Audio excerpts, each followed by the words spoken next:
ನಮಸ್ಕಾರ.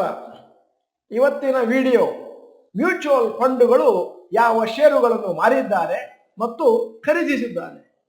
ನನ್ನ ಹೆಸರು ಡಾಕ್ಟರ್ ಭರತ್ ಚಂದ್ರ. ವಿಡಿಯೋಗಳ ಉದ್ದೇಶ ಕನ್ನಡಿಗರ ಫೈನಾನ್ಷಿಯಲ್ ಎಜುಕೇಶನ್. ಸ್ನೇಹಿತರೆ, ಮ್ಯೂಚುವಲ್ ಫಂಡ್ಗಳು ಯಾವ ಷೇರನ್ನು ಖರೀದಿಸಿದ್ದಾರೆ ಮಾರಿದ್ದಾರೆ ಅಂತ ಗೊತ್ತಾದ್ರೆ ನೀವು ನಿಮ್ಮ ರಿಸರ್ಚ್ ಮಾಡಬಹುದು, ಸಂಶೋಧನೆ ನಡೆಸಬಹುದು. ಯಾಕೆ ಮಾರಿದ್ದಾರೆ, ಯಾಕೆ ಖರೀದಿಸಿದ್ದಾರೆ, ಆವಾಗ ನಿಮಗೊಂದು ಐಡಿಯಾ ಸಿಗುತ್ತೆ. ಮಾರಿದ್ರೆ ಏನೋ ತಪ್ಪಿರಬೇಕು ಫಂಡಮೆಂಟಲ್ ಅನಾಲಿಸಿಸ್ ಅಲ್ಲಿ, ಖರೀದಿಸಿದ್ರೆ ಅದರಲ್ಲಿ ಮುಂದೆ ಮೇಲಕ್ಕೆ ಬರುವಂತಹ ಕೆಲವು ಪಾಯಿಂಟ್ಸ್ ಅನ್ನ ಮ್ಯೂಚುವಲ್ ಫಂಡ್ಗಳು ನೋಡಿರಬಹುದು. ಅದಕ್ಕೋಸ್ಕರ ನಮ್ಮ ಚಾನೆಲ್ನವರಿಗೆ ಅನುಕೂಲ ಆಗಲಿ ಅನ್ನೋ ಉದ್ದೇಶದಿಂದ ಈ ವಿಡಿಯೋ ಮಾಡಿದ್ದೇವೆ. ಒಂದಷ್ಟು ರಿಸರ್ಚ್ ಮಾಡಲಿಕ್ಕೆ ಅವಕಾಶ ಸಿಗುತ್ತೆ. ಡಿಸೆಂಬರ್ ತಿಂಗಳು ಇನ್ನೊಂದು ನೆಗೆಟಿವ್ ಮಂತ್ ಆಗಿತ್ತು. ಭಾರತದ ಮಾರುಕಟ್ಟೆ ನಿಫ್ಟಿ 50 ಇಂಡೆಕ್ಸ್ 2% ಕೆಳಗೆ ಬಿತ್ತು ಮತ್ತು ಫಾರಿನ್ ಇನ್ಸ್ಟಿಟ್ಯೂಷನ್ ಇನ್ವೆಸ್ಟರ್ಸ್ ತಮ್ಮ ಷೇರುಗಳನ್ನು ನೆಟ್ ಬೇಸಿಸ್ ಮೇಲೆ ಮಾರ್ಕೊಂಡು ವರ್ತ್ 17,000 ಕೋಟಿ ಮತ್ತು ಡಿಐಎಸ್ ಒಂದಷ್ಟು ಷೇರುಗಳನ್ನು ಖರೀದಿ ಮಾಡಿದ್ರು 34,200 ಕೋಟಿ ವರ್ತ್.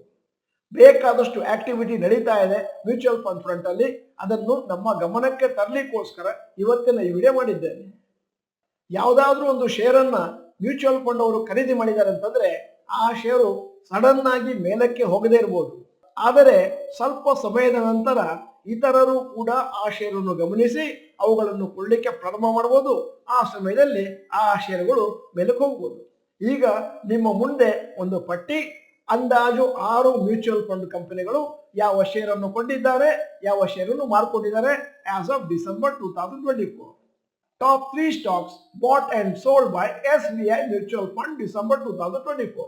ಫ್ರೆಶ್ ಆಗಿ ಬೈ ಮಾಡಿರೋದು Tata Elxsi, CG power, Mangalore chemical. Complete exit ಆಗಿರೋದು JM financial, Shakti pumps, Bajaj housing finance. ಈಗ ICICI ಮ್ಯೂಚುವಲ್ ಫಂಡ್ ನ ವಹಿವಾಟು December 2024. Fresh buy Cholamandalam investment, PG electroplast, Vesuvius India. Complete exist ಆಗಿರೋದು Bajaj housing finance, Aditya Birla AMC, Vijay diagnostic centre. ಈಗ HDFC mutual fund ನ activity December 2024. Fresh buy Home First finance, complete exist Angel one.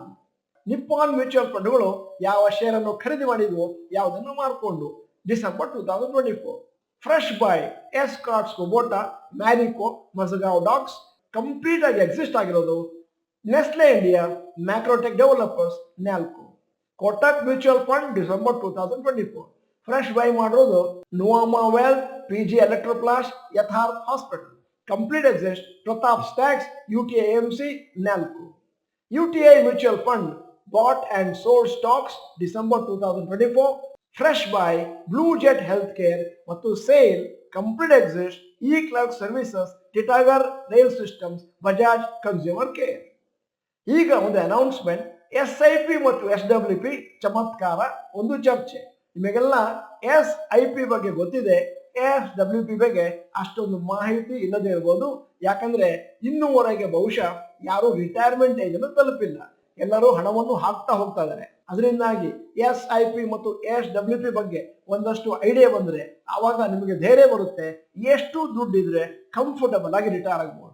ಇದು YouTube live discussion ಎಲ್ಲಾ channel ಮೆಂಬರ್ಸ್ಗೆ 21ನೇ ತಾರೀಕು ಜನವರಿ ಮಂಗಳವಾರ ರಾತ್ರಿ 9:15 doctor Bharat ಚಂದ್ರ institute Kannada channel ಅಲ್ಲಿ. ಈ ವಿಡಿಯೋದಲ್ಲಿ ಮ್ಯೂಚುವಲ್ ಫಂಡ್ಗಳು ಯಾವ ಷೇರನ್ನು ಫ್ರೆಶ್ ಆಗಿ ಬೈ ಮಾಡಿದ್ದಾರೆ ಅಂತ ತೋರಿಸ್ಕೊಂಡಿದ್ದೀವಿ.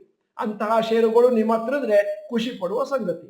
ಅಕಸ್ಮಾತ್ ಮ್ಯೂಚುವಲ್ ಫಂಡ್ಗಳು ಕಂಪ್ಲೀಟ್ ಆಗಿ ಎಕ್ಸಿಟ್ ಆಗಿದ್ದಾವೆ ಯಾವುದೋ ಪರ್ಟಿಕ್ಯುಲರ್ ಶೇರ್ ಅಲ್ಲಿ ಅಂತಂದ್ರೆ ಇದೀಗ ಸ್ವಲ್ಪ ತಲೆನೋವಿನ ವಿಚಾರ ಆಗುತ್ತೆ, ಯೋಚನೆ ಮಾಡಬೇಕಾಗುತ್ತೆ, ಸಂಶೋಧನೆ ನಡೆಸಬೇಕಾಗುತ್ತೆ. ಯಾಕೆ ಮ್ಯೂಚುವಲ್ ಫಂಡ್ಗಳು ಇದರಿಂದ ಹೊರಗೆ ಬಂದು?